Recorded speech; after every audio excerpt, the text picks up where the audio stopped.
J'ai fait des études d'ingénieur en agriculture, des études très classiques, mais je me suis retrouvée dans une ferme qui travaillait en biodynamie.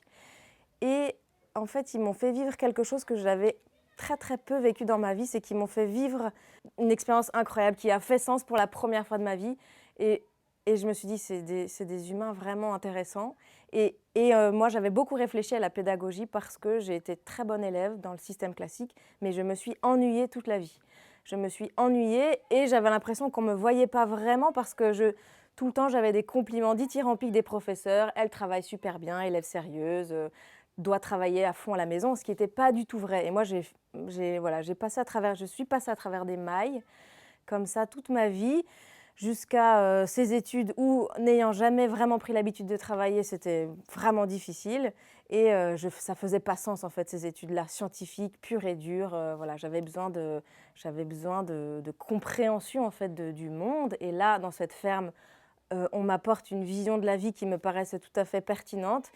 Euh, et, et donc, j'ai rencontré la pédagogie Steiner à cet endroit-là. Pendant que moi, j'étais en stage à 18-19 ans, il y a une jeune étudiante de l'école Waldorf qui avait 15 ans, qui est venue avec deux de ses amis, sont venus la visiter. Et dans la maison où on logeait, ils sont fait un banc parce qu'ils trouvaient qu'il manquait un banc, enfin un vrai meuble en fait, de maison. Et moi, je n'avais même pas vu que potentiellement il manquait ce meuble-là dans cet endroit-là.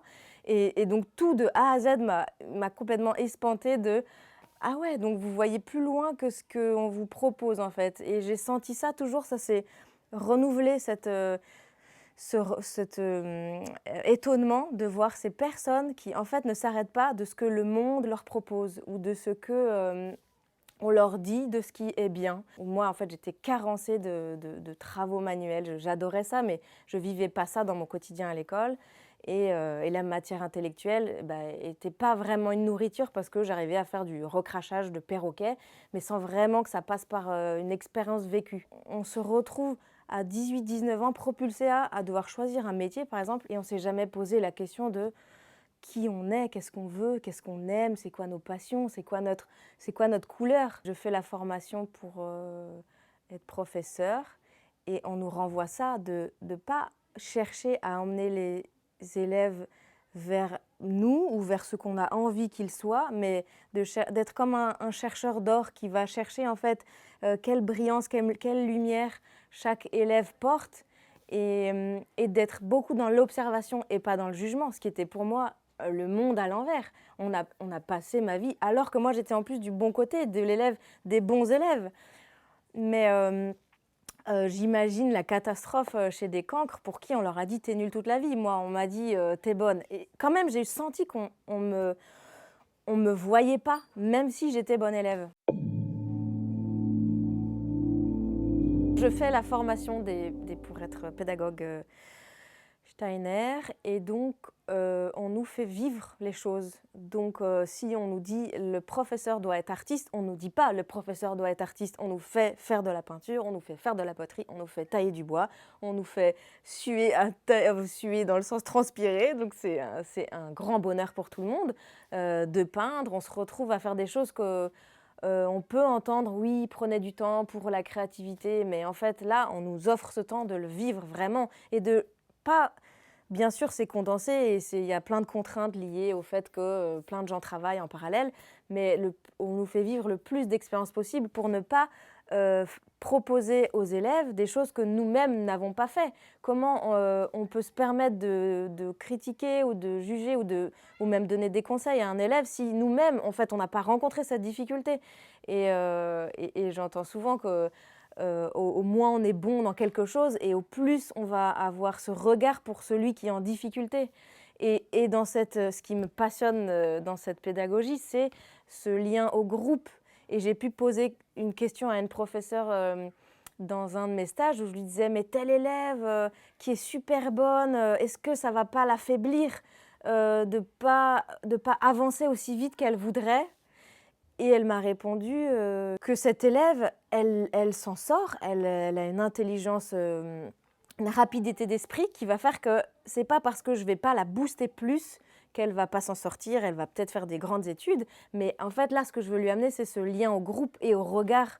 Et ça j'ai remarqué ça chez les anciens élèves Steiner, c'est ils ont ce regard que j'appelle moi le regard de la chouette. Ils sont pas juste focus dans leur truc, ils ont ce regard d'ailleurs, notamment les hommes. J'étais très marquée par les hommes qui ont ce lien, cette bienveillance, ce soin aux enfants, aux plus petits. Et ça, c'est assez rare en fait.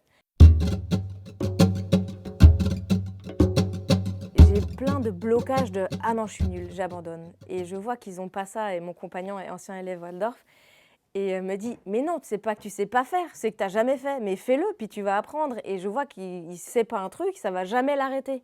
Et ça, je trouve que c'est juste incroyable dans la vie d'avoir cet outil-là, de ne pas s'arrêter à « ah non, je sais pas faire, ça va être ridicule » ou voilà.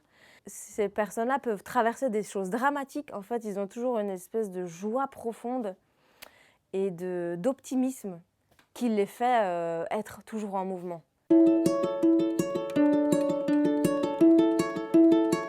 Prenons par exemple l'école, collège. Eh ben, on a des matières séparées et puis c'est un peu comme si on étudiait un doigt là, un doigt là, un doigt là, un doigt là, un doigt là.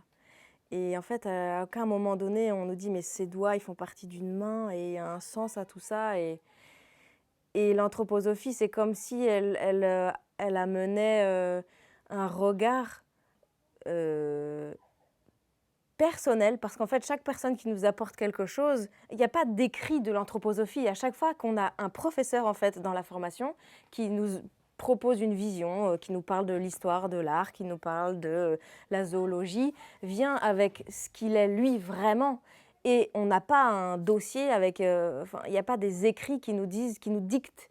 Et ce que j'entends de l'anthroposophie, c'est que c'est une philosophie, une recherche de se rencontrer soi-même vraiment en étant en lien avec les autres. Et donc c'est ça qui est assez effrayant, c'est mince, on ne va pas nous filer la recette de comment il faut être avec les enfants et de qu'est-ce qu'il faut dire. En fait, c'est une recherche de nous amener à être nous-mêmes, plus nous-mêmes encore. Ça donne une liberté et une joie de se dire « Ah ouais, en fait, ce qui compte, c'est que je sois vraiment moi-même face aux élèves. » Le professeur, il doit avant tout porter ce qui l'amène et pas juste… Moi, j'ai eu des cours mais terrifiants en études où le professeur lisait son PowerPoint et le PowerPoint était rempli de textes et on devait copier. Et à 19 ans, mais quelle tristesse! Et sûrement que le gars, il avait des tonnes de trucs à raconter, il était chercheur à côté. Et en fait, il nous avait fait son expérience de chimie plutôt que de nous faire gober du savoir. Mais ça, moi, les meilleurs professeurs qui m'ont inspirée, c'est ceux qui vivaient ce qu'ils apportaient. Et ils avaient beau être les plus stricts, horribles, méchants que je pouvais détester de mon regard d'adolescent. En fait, c'est ceux qui m'ont touchée parce qu'ils ils portaient, ils vivaient, ils aimaient ce qu'ils faisaient. Et cet amour-là, c'est ce qui fait après… déplacer les montagnes. Moi, je crois qu'on confond laïcité et athéisme, et surtout en France. Et la laïcité, c'est pas ne pas parler de religion ou ne pas parler de Dieu, c'est respecter en fait des croyances, des valeurs. Et en fait, je retrouve ça que en France. Cette peur finie qu'on apporte des choses qui soient dogmatiques, une vision terrible, je ne sais pas, des messages qui soient colportés auprès des enfants, mais en fait parler de l'histoire de là d'où on vient, les mythologies, la chrétienté fait partie de notre histoire, donc évidemment que c'est ultra important que ça fasse partie du plan scolaire.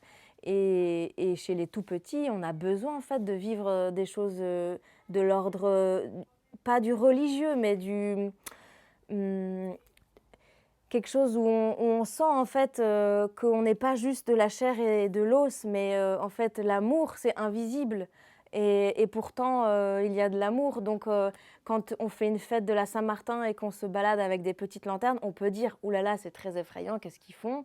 Et en fait, quand on est à l'intérieur, il y a un sentiment de joie incroyable de se sentir ensemble, à participer d'un événement où on chante, où les enfants sont là, les adultes sont là. J'en ai des frissons rien que d'en parler. C'est juste ultra réjouissant. Et j'ai été dans une école Waldorf au Brésil. Ils sont tous croyants et la question n'est pas est-ce que tu crois ou pas, mais en quoi tu crois. Et alors, ils ont tous cet amour pour le divin.